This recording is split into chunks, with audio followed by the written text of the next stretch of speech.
Now at 10 and swing on crossroadstoday.com, a major update in the case of a missing San Antonio teen, what authorities are being led to believe. Coastal counties battle a raging grass fire. How much was burned before it was put out? And the Salvation Army is keeping people warm during the cold snap. Well, clear skies are over the area, and because of that, we do have cold snap. We're looking at temperatures getting down to about 30, 32 degrees tonight. So obviously in the morning it'll be around freezing. So keep that in mind, bundle up, but it'll be a sunny day. So the temperatures will warm up. But we'll talk about the rest of the holiday weekend coming up in a moment. And Goliad boys basketball battled Victoria West in the last game of the Mike Smith Classic. We'll highlight this game and hear from Goliad's head coach and players later on. You're watching 25 News now at 10. Good evening and thank you for joining us. I'm Don Brubaker. Shauna Curry is off tonight. A body was found today in the search for Texas teen Camila Olmos. Authorities say they're still trying to determine if the remains are that of the missing 19-year-old girl. Authorities say they located a body with a firearm during the ongoing search. The body was found in a field very close to Camila's home after investigators decided to research the area due to dense brush. Bexar County Sheriff Javier Salazar says the medical examiner has not yet determined the identity of the remains nor the cause or manner of death. A clear alert was issued for Camila on Christmas Day. Since her disappearance, law enforcement and volunteers have conducted large daily searches, focusing on an 8-mile radius around her home. At this point, it's too early to tell if the body that we found is that of Camila, but at this point, we don't suspect foul play. As you all know, one of the possibilities that we were working under was the fear of self-harm. And at this point, there are some indicators that the body that we found may be as a result of that. During a news conference, Sheriff Salazar said investigators developed information suggesting Camila may have been going through a very tough time in her life. A large brush fire in Refugio County is now 85% contained with the help of multiple nearby agencies. The Backgate fire broke out this morning between Refugio and Ostwell near the Aransas Wildlife Refuge. Dry vegetation, low humidity, and gusty winds helped it spread quickly, reaching about 300 acres at its peak. Firefighters were able to get it under control, and no homes or the wildlife refuge were threatened. We got it surrounded. We got some dozers working out there from the Forest Service. What you see right here is a backburn. They're going to light it up all the way down the road back this way, and it will be contained. Long says a down power line, likely blown down by the gusty winds, started the fire. Rockport police, working with the Texas Rangers, released new details on a deadly Christmas Day shooting. Investigators say 65-year-old Alberto Sanchez is now in custody, charged with murder in the death of his wife, 50-year-old Yanira Sanchez. Officers were called to the home on North Ann Street Christmas Day and found Yanira Sanchez dead from a gunshot wound. Alberto Sanchez was taken to the hospital with a gunshot wound to the neck. Police say Sanchez later admitted he shot his wife and then tried to take his own life. Investigators say that account matches the evidence. Mr. Sanchez is now charged with murder. 6 private schools in the Crossroads applied to take part in the state's new Education Savings Account program. 2 of those schools are in Victoria. About 600 private schools registered with the Texas Comptroller's Office to join the program.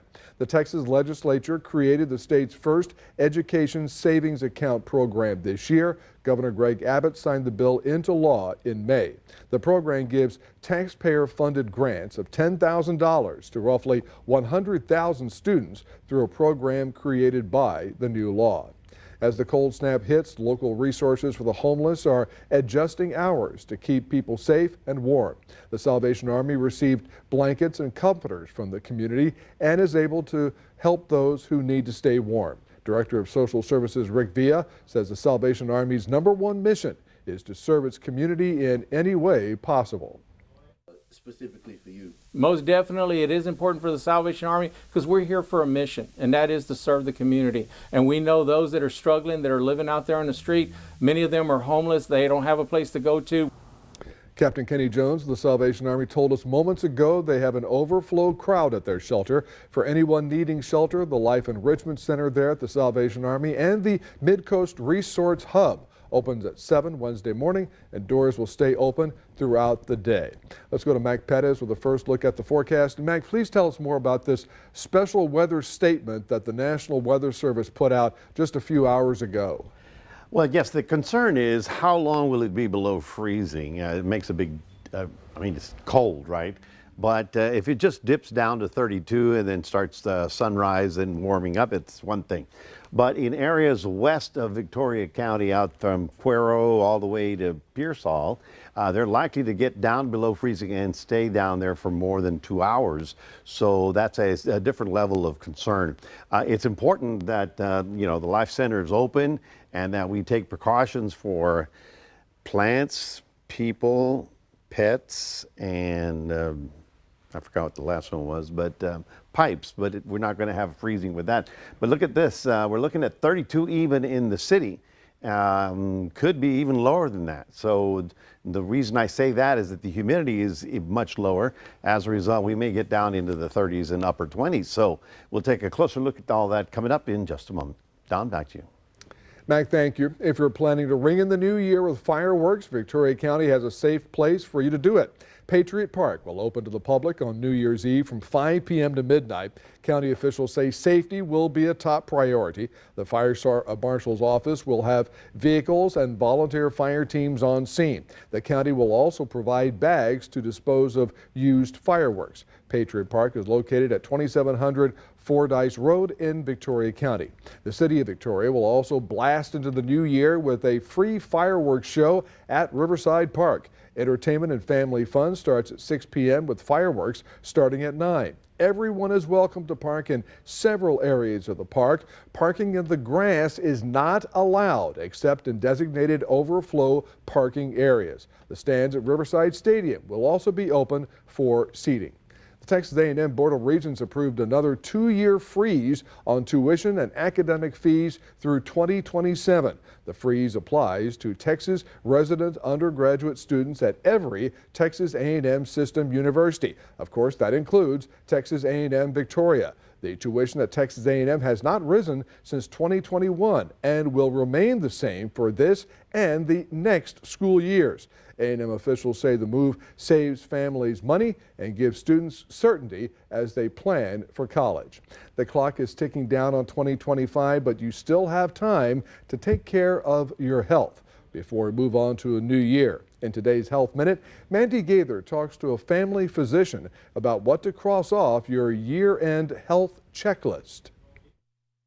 You're done checking off that holiday shopping list. Now it's time to move on to another one. This is a great opportunity to take stock of what's going well and what's not going well in terms of your health. Dr. Keisha Davis with the American Academy of Family Physicians says first up on your year-end health checklist, taking stock of your medical needs. If you have conditions like diabetes, hypertension, heart disease, and obesity, determine if you need a health reset in the new year and factor in family health history. Next on the list, preventative maintenance. Are my vaccines up to date?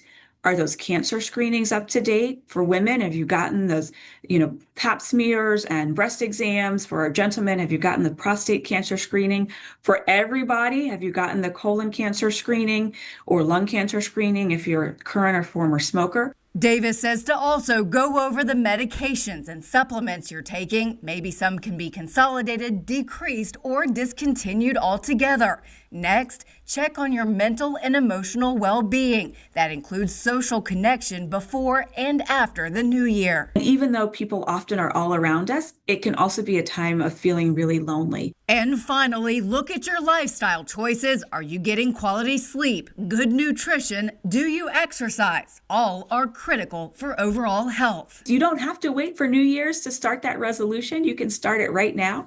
For Health Minute, I'm Mandy Gaither.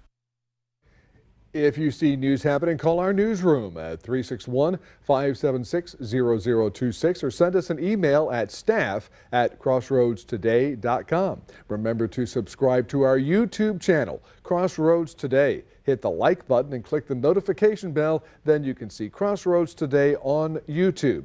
And stay with us. Coming up on 25 News Now at 10, the Department of Justice investigates companies suspected of DEI practices using a fraud-related law. Also, a dad battling cancer hits the waves. How this man is reaching his goals.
Brown University is hoping to calm some nerves after the shooting there earlier this month. It is putting in new security measures designed to keep students and staff safer.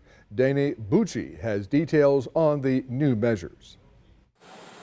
Brown University introducing a new security plan to make sure the events of December 13th never happen again. I think that Brown University realizes that they were in a bad spot, and I don't think they were where they needed to be. Along with an elevated visible police presence on campus. The new interim vice president for public safety says there are several projects happening behind the scenes. This includes transitioning all buildings to card access, expanding panic buttons in critical locations, and installing additional security cameras in key areas like the Bears and Hawley building. That's where 2 students were killed and 9 others were injured on December 13th. These projects are being accelerated to be completed prior to the start of the spring semester. An equal application of this technology to protect children, it is completely legal, it's completely sound, and it respects the civil liberties of everybody that's around them. Security expert John Grennan says higher education spaces have to give the collegiate experience while also being secure. You can have an open, inviting, academic environments where somebody can pass through the campus, somebody can pass through the green space, somebody can go to a campus bookstore, somebody can go to any of these public areas, and they can pass through and have that open collegial feeling. But when you get into a structure, it's 2025. No structure should remain open. To get more news, weather, and sports, come to our website, crossroadstoday.com. The Trump administration is investigating several companies for using diversity initiatives to hire and promote workers. The Justice Department is using the False Claim Act to justify its probes. That's a law designed to hold contractors who bill the government for work that was never performed accountable. The Justice Department believes holding a federal contract while considering diversity constitutes fraud. The Wall Street Journal is reporting Alphabet and Verizon have received demands to supply documents. Neither has commented on the matter. The Journal says companies and industries including automotive, pharmaceuticals, defense, and utilities are also being targeted.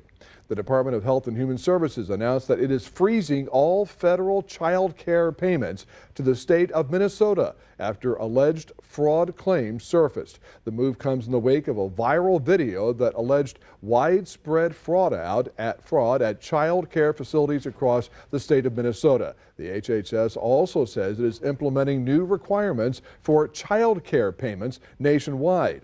In a statement posted to X, the agency, quote, all ACF, or Administration for Children and Families, payments across America will require a justification and a receipt or photo evidence before we send money to a state, unquote. A follow-up post a short time later added that funds will be released, in their words, only when states prove they are being spent legitimately. Internal Justice Department files, quote, suggest top officials in Washington, D.C. worked with federal prosecutors in Nashville to prosecute Kilmar Abrego Garcia after he fought his wrongful deportation to El Salvador. That's from a newly unsealed ruling from a federal judge in the case. The December 3rd opinion was made public on Tuesday. Abrego Garcia was wrongly deported to El Salvador earlier this year and then brought back to the U.S. to face federal criminal charges. He's seeking to have the charges dismissed. A new year means new laws. In Iowa, that means there will be more transparency about the presence of lead service lines in homes that are being sold. As a result of the new law, homeowners will have to include the presence of lead service lines in the disclosure statement to the buyer. That includes the lines that connect the city's water main to the interior plumbing or to the water meter. Experts say lead exposure has been linked to several health problems, including developmental delays in children and high blood pressure in adults. A California man battling brain cancer reached a milestone many thought was impossible. See, Matt Henry loves to surf, and he set out a New Year's goal last year of surfing 365 waves, one for each day of the year. Danielle Miskell spoke with him about his goal and how he exceeded it. Yeah, so set a goal for 365 waves, which it seemed like a big goal at the time. But Matt Henry, who's also known as the Imperial Beach Dad, hit that goal back in October. This is wave 365. Before he served his 365th wave, we talked with Matt back in January. I'm half a decade past my life expectancy. Like, what? That's awesome. For Matt, meeting this goal means something. You see, he's living with terminal brain cancer. Living on borrowed time. So it's pretty rad. I survived another year of life. And as for this past year, Matt made the most of 2025. Adventure for 8 bus. He traveled by bus with his wife and 6 kids, and he surfed all over the country. I got to surf in a river. That was pretty cool. I got to surf on a sand dune. I was actually the first to surf Fort Myers in the Gulf of America. They renamed it like the day we were there. When Matt told his wife, Christy, that he met his goal, she set a new goal for him. She's like, no, the new goal needs to be 1,000. I was like, 1,000 waves? Okay. Matt Henry met his goal of surfing 365 waves this year. But he not only beat it, he actually surfed triple times that number. In this case, tripling the number of his goal was symbolic. And I decided, you know what? If I move the goal one more time, I could get 365 waves 3 times. And I've outlived my prognosis 3 times. So how cool would that be? It's harder than it sounds. Matt pushed through a lot of challenges, including getting seizures while surfing. And you have this like weird taste in your mouth and all that. It's really terrifying because it's your fight or flight reflex freaking out. But his approach to life, staying positive is a huge weapon against, any adversity, right? And his family being right there in his corner. When you don't know how much time you're going to have left with your dad, it was just such a blessing to be able to hang out with him. And I got to ride a lot of the waves with him. Made 2025 an unforgettable year. Awesome. In Coronado, Danny Miskell. From catching a cool wave to catching cold weather, a round of snow led to travel warnings in Chicago today. Just before the New Year's Eve holiday, the National Weather Service reports light snow is set to fall through the early evening, while only about ½ an inch to an inch is expected to accumulate. The agency said it could result in hazardous road conditions, particularly untreated roads. A second round of light snow also forecast for New Year's Eve, along with temperatures sitting in the teens around midnight and wind chill values in the single digits in Chicago. Mac? It sounds like January, doesn't it? It really does. Well, folks, look at us. We're down to 35 degrees already. What does that tell you? Well, we're going to be passing that 32-degree mark by sunrise. I'm thinking probably 28, 29 possible. So obviously the pets, the plants, the people, we got to take care of all of them because it's going to be quite cold today. Our high was at 2 o'clock at 58, and the 35 is actually our current temperature, but this morning it was 42. Tomorrow morning we're probably looking at 30. So when you head out the door, you got to bundle up and layer up because you're going to be losing the layers during the day. We'll talk more about it after this.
So yes, we are looking for below freezing temperatures tomorrow morning. And then, as I said, you're going to layer up because you'll need 3 coats as you head out the door.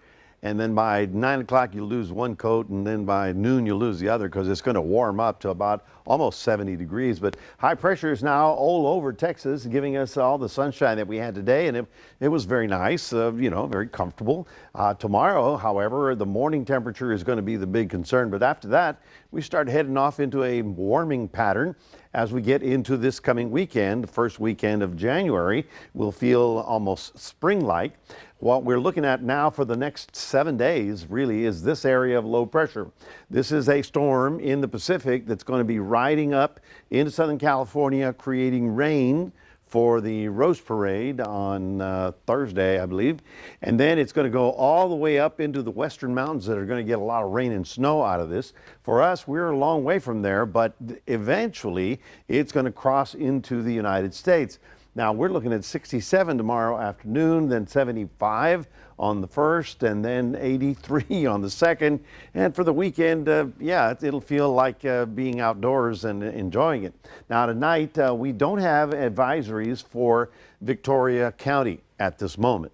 However, that could change. The punchline, though, it's going to be very cold because the air is very dry and the temperature is dropping dramatically because we have clear skies. Now, to the west of us, and that includes, that would be Karnes County, you see right about there, and all the way out toward the Pearsall area. They're under a freeze warning because their temperature, their humidity is lower, and so their temperature is going to drop below freezing and stay there for at least 2 hours or more. That's kind of the definition of a freeze warning. So basically, it'll be a cold morning, so bundle up as you head out the door and, you know, obviously take care of whatever you need to. Now, as we stay under high pressure, our weather pattern will be very comfortable, very pleasing, you know, take pictures and send it to your friends back in Chicago. You know, they're going to be dealing with that snow and they're getting the cold wind right off the lakes there, as you see right about there, and they're definitely in a winter pattern. For us,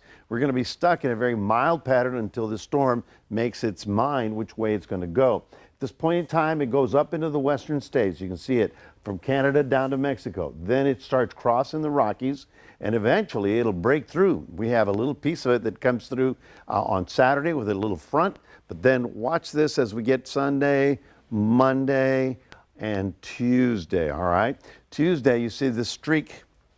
That is the storm finally moving, and that'll put some rain in the southwest on Tuesday. So extend that out and say here Wednesday it'll start affecting Texas, and that's when we may get some clouds and maybe a little bit of rain, but that's a whole 7 days from now. In the short term, lovely weather. It'll be cold in the morning in Port Lavaca, but it'll get up to 65 with sunshine all day long. In Cuero, you'll get down to about 30 degrees in the morning. So, keep that in mind if you're going to go out with the, feed the animals or something.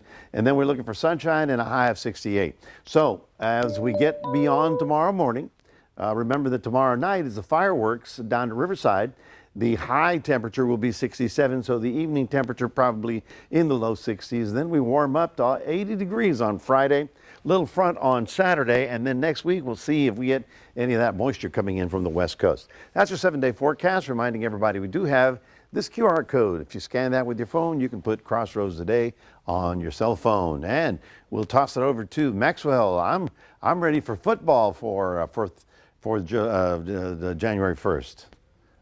Yeah, Mac, I'm excited for, again, tomorrow's game with Miami versus Ohio State. And then we got Texas Tech there versus Oregon there starting off on New Year's Day. So we got some great college football coming up. And speaking of college football, but from our local standpoint, we had a top one there with Furio's Ernest Campbell making some waves. I'll tell you more about that next in sport.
Tonight we officially ended the Mike Smith Classic at Victoria West High School, and we had two Crossroads teams finish off the tournament in Victoria West and Goliad. Both these teams looking to build momentum heading into district play starting in January. And Victoria West would end up winning 59-50 with Matthew Gatine leading the way for the Warriors there with 20 points. Now for Goliad, they played all these games without their star player in Grant Winham, but were very competitive in all the games that they played the Mike Smith Classic. Shout out to Logan Youngblood leading in scoring in the game against Victoria West and throughout this tournament there. And even though with multiple losses in this tournament though, head coach Patrick Sanchez and Winham believe this will help them grow and make them better down the road.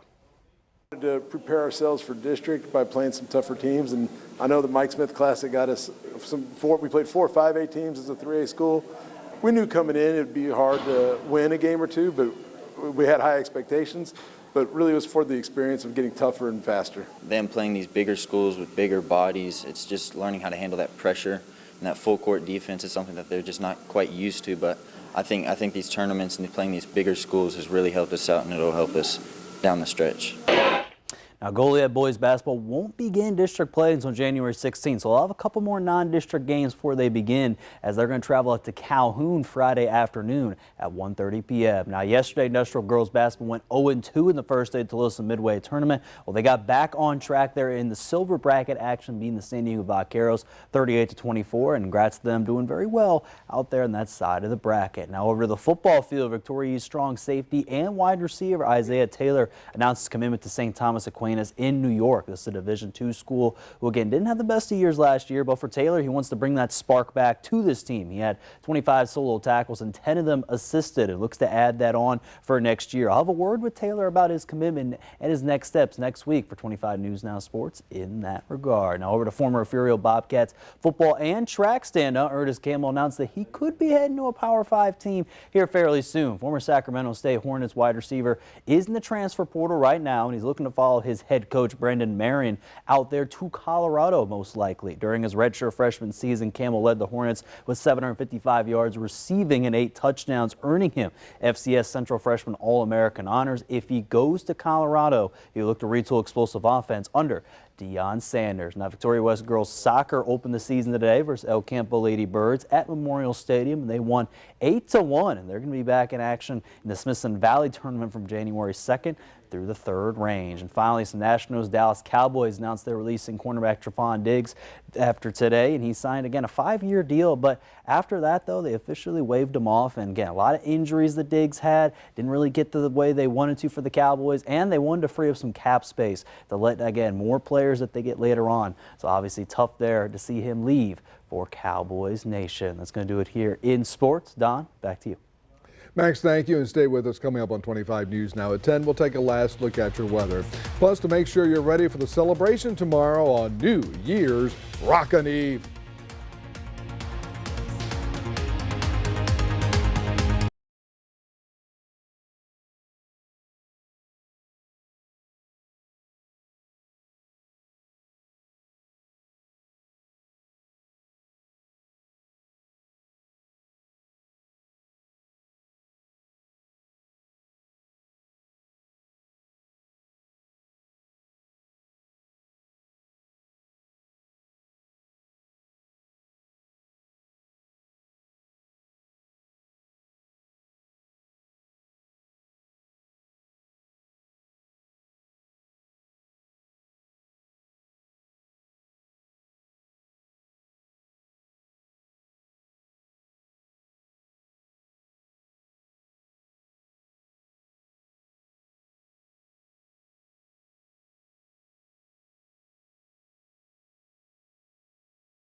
That time again, the ball drops, the fireworks fly, the crowds cheer. Around the world, revelers were gathered for New Year's Eve celebrations on Wednesday, gleefully ringing in 2026 at the stroke of midnight. The practice of bringing in the new year dates back to at least 2000 BC. The earliest known celebrations were in that hot spot of Mesopotamia. Oh, man. Yeah, well. They were wild back then. Those were some party animals there. Yeah, you bet. Different cultures have used different dates over the millennia. For example, the early Romans used March 1st as New Year's Day, while other cultures used the autumn equinox or the winter solstice. In 1582, the Roman Catholic Church adopted the Gregorian calendar, which marks January 1st as the new year. They checked with Gregorian first before they did that. And you've checked with the National Weather Service. They put a special weather statement out overnight, especially for what, Victoria, Bloomington, Goliad? From Victoria County to the west, they're likely to be down below freezing for more than 2 hours. Now, we here in the city will probably dip down there and, touch for about an hour or two. But because of that longer period of time, they're under a different advisory. Nonetheless, it's going to be very cold in the morning as you head out the door, either going to work or taking the dogs out. So bundle up, but then you're going to lose the jacket by lunchtime because we'll be warming up with the sunshine up to about 67 in the afternoon. Even warmer on the 1st, getting up to 75. But for those of you going to fireworks at Riverside, first of all, it's at 9 o'clock, not midnight. Yeah. I would show up at midnight. So it's at 9 o'clock, which is good. Keep the kiddies available. And just, you'll need a jacket, but it will not be brutally cold, as temperatures should be is still in the 60s at that hour of the night. And we have a programming note. 25 News now at 10. Tomorrow night will be on at 9 o'clock. 9 to 9:30 because of New Year's Rockin' Eve. So join us then, and thank you for joining us tonight. Join 25 News Now sunrise at 5 a.m. Jimmy Kimmel Live starts now.